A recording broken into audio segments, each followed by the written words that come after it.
All right, we are joined by Lee Richardson, our expert from the Brain Performance Center. You may follow her at Brain Performance Center, DFW. This one was interesting, Lee. A study showing that we as adults are every bit as addicted as our kids to our smartphones. You surprised by this one?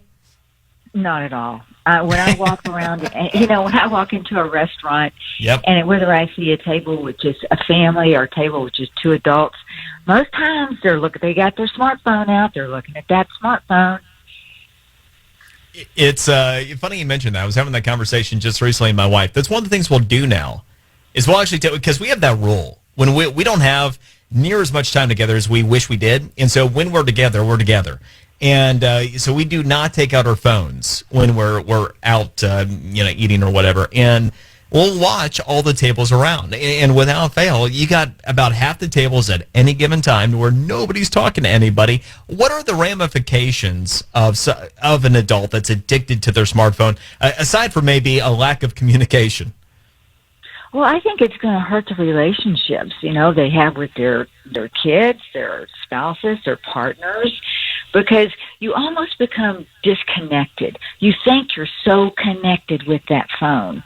But when the people are sitting across the table from you and you're more interested in that little bitty box than you are me, I feel like we're not connected at all. And I think if that repeats itself night after night, that can impact a relationship on a substantial level. Now, Lee, when you're talking about addiction for something like a smartphone, how long in the brain does that take to develop? Well, the brain, it doesn't matter with addiction, whether it's smartphone, drugs, alcohol.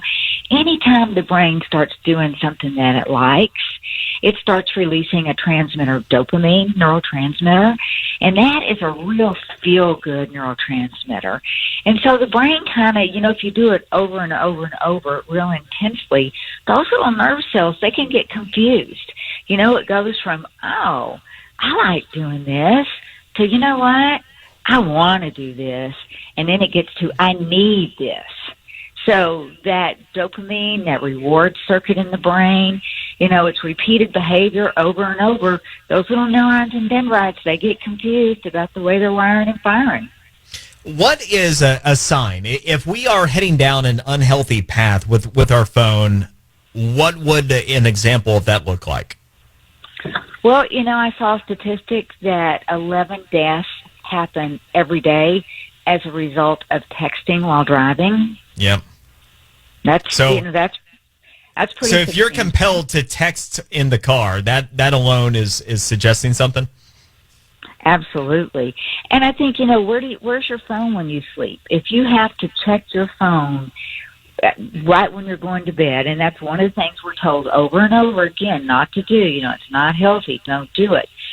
But a majority of the parents, I think 61% of them, check their mobile device within 30 minutes of falling asleep. And 70% of the kids did. And some of them sleep with their phone.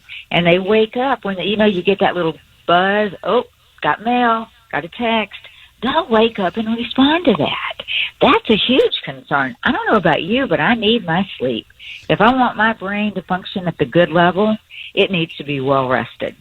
Well, I'm with you, and I have a hard enough time getting a good night's sleep as it is. But at the same time, I'm listening to what you're saying and going, you know what, I probably have a problem here too. So, we let's say we identify, okay, maybe we are going a little too far with this. How is it that we can begin to create some healthy balance between being connected to our phone and still feeling as though we're accomplishing what we need to? Well, I think we have to become more self-aware.